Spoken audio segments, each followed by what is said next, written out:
Мен осы I+ арқасында мен 59 балдан 112 балға көтерілген болатын.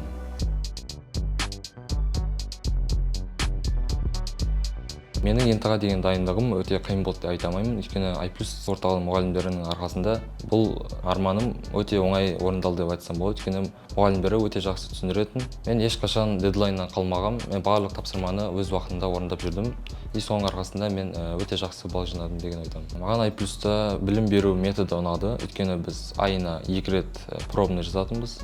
Және сол пробныйлардың өзіңнің результаттарыңды қарап отыруға болады. Қаңтар облысынан кейін мен көбінесе нұсқа талдау керек екенін түсіндім и жұмыстарын өткізбей, және апай не айтты соны жасап жүрген болатын.